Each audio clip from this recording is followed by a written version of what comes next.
Imagine booking an Airbnb for a work trip. The photos look beautiful. The reviews are good.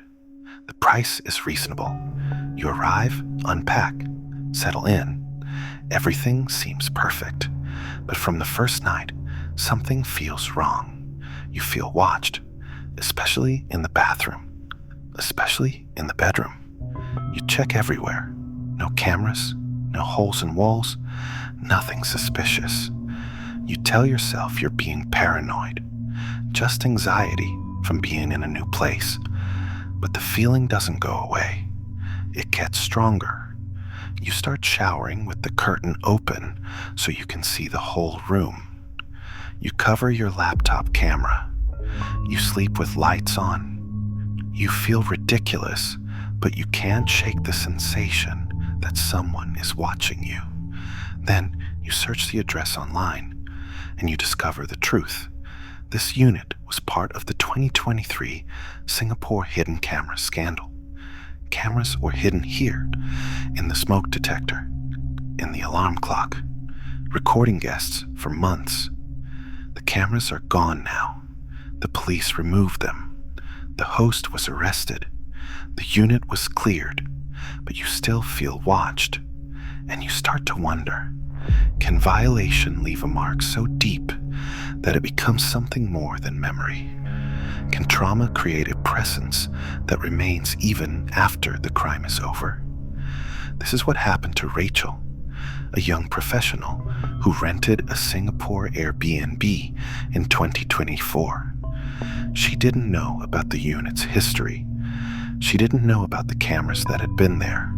But from the moment she moved in, she felt it. Something watching. Something that wouldn't leave. This is her story. And the story of what happens when crime becomes haunting. In August 2023, Singapore made international headlines. Police had uncovered a disturbing pattern. Multiple Airbnb hosts across the island had been secretly recording their guests. Hidden cameras in bathrooms, in bedrooms, capturing people's most private moments without their knowledge or consent. The cameras were sophisticated, hidden in everyday objects that no one would suspect. A smoke detector on the bathroom ceiling, a digital alarm clock on the bedside table, an air freshener plugged into the wall, a picture frame on the dresser, all containing tiny cameras, recording everything, uploading footage to cloud storage. The investigation revealed that some hosts had been doing this for years. Hundreds of guests had been recorded. Young women traveling alone, couples on vacation, families with children, all violated, all unknowingly filmed during their most vulnerable moments. The public was outraged. The arrests were widely covered. Airbnb issued statements about safety measures. The Singapore government promised stricter regulations. The units where cameras were found were thoroughly inspected, cleared, and eventually returned to the rental market. But that's when the second wave of stories began. Stories that didn't make the news. Stories that people shared quietly in online forums, in Reddit threads, in whispered conversations. Stories about what it felt like to stay in those units after the cameras were gone. Rachel moved to Singapore in February 2024 for a 3-month work assignment. She needed temporary housing and found an Airbnb in a modern condo building near Orchard Road. The listing showed a beautiful 1-bedroom unit. Clean, modern, well-furnished, great location. The price was good, though not suspiciously cheap. The recent reviews were positive. Rachel booked it for 3 months. She moved in on a Friday evening, unpacked her belongings, and settled in. The unit was exactly as advertised. Spacious, clean, everything worked. She felt lucky to have found such a nice place.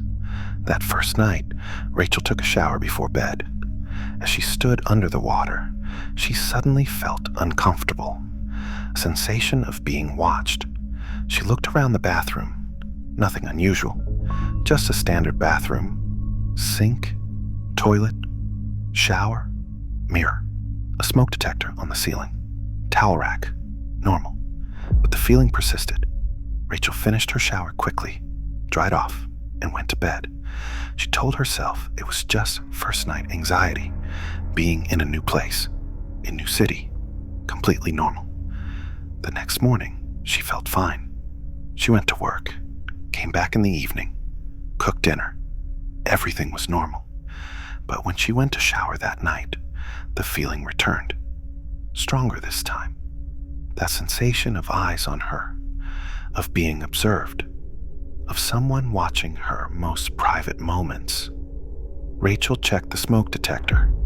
She'd read articles about hidden cameras. She knew what to look for. She unscrewed the smoke detector cover. It was just a smoke detector. No camera, no wires, nothing suspicious. She checked the mirror, the towel rack, the air vent, everything. Nothing. The bathroom was clear, but she still felt watched. Over the next week, the feeling spread beyond the bathroom. Rachel started feeling it in the bedroom too, particularly at night, particularly when she was changing clothes or getting ready for bed. She'd check her phone. Had she left the camera on? No. She'd cover her laptop. She'd look around the room for anything that might be recording her. Nothing. Her electronics started acting strange. Her phone camera would open by itself. She'd pick up her phone, and the camera app would be active, as if someone had just been using it. Her laptop camera light would blink on for a second, even though no programs were running. She put tape over both cameras, but the feeling of being watched didn't stop. If anything, it got worse. Rachel started having trouble sleeping. She'd lie in bed and feel a presence in the room. Not threatening, exactly, but invasive, observing. She'd turn on the light. Nothing there. She tried to sleep with lights on, but that didn't help. The presence felt stronger at night. 2 weeks into her stay, Rachel woke up at 3 a.m. with sleep paralysis. She couldn't move, couldn't speak, and standing at the foot of her bed, she saw a dark figure, tall, shadowy, featureless, just standing there, watching her. She tried to scream, but couldn't, tried to move, but was frozen. The figure didn't move either. It just stood there, a dark silhouette against the dim light from the window. After what felt like an eternity, but was probably only seconds, Rachel could suddenly move again. She lunged for the light switch. The room was empty. No figure. No presence. Just her normal bedroom. But Rachel was shaking, her heart pounding. She couldn't go back to sleep. She sat up the rest of the night, every light in the apartment on, telling herself it was just a nightmare, just sleep paralysis, a common experience, nothing supernatural. But the next day, she couldn't shake the memory. The figure had been standing exactly where the bedside alarm clock sat. The clock she'd examined multiple times. The clock that was just a clock. But something made her look at it again. She picked up the clock, turned it over, and there, on the back, she saw something she'd missed before. A tiny hole, covered now with tape, but there, a hole that had once held a camera lens. Rachel's blood ran cold. This clock had contained a hidden camera. It had been removed, the hole taped over, but this was one of the devices that had been recording guests, and the figure she'd seen in her sleep paralysis had been standing exactly where this clock sat, exactly where the camera had been, as if the watching hadn't stopped, as if something remained in the spot where the violation had occurred. Rachel searched the address online. That's when she found the news articles. August 2023, hidden camera scandal. This building, this unit. Cameras found in bathroom smoke detector and bedroom alarm clock. Host arrested. Cameras removed. She'd been sleeping in a room where people had been secretly filmed. Showering in a bathroom where a camera had recorded everything. For 2 weeks, she'd been living in a space of profound violation, not knowing its history. Rachel called the property manager immediately. "Why didn't you tell me about the cameras? Why didn't you disclose what happened here?" The manager was defensive. That incident was resolved. The cameras were removed. Police cleared the unit. We're not legally required to disclose it. The unit is safe now. But I feel watched. Something is wrong with this place. That's psychological. You're anxious because you know now, but there's nothing there. We've had other tenants since the incident. Some stayed their full term. But Rachel couldn't stay. The knowledge of what had happened, combined with the feeling that persisted, was too much. She packed her belongings that day and moved to a hotel. She lost her deposit. She had to find new housing, but she couldn't spend another night in that unit.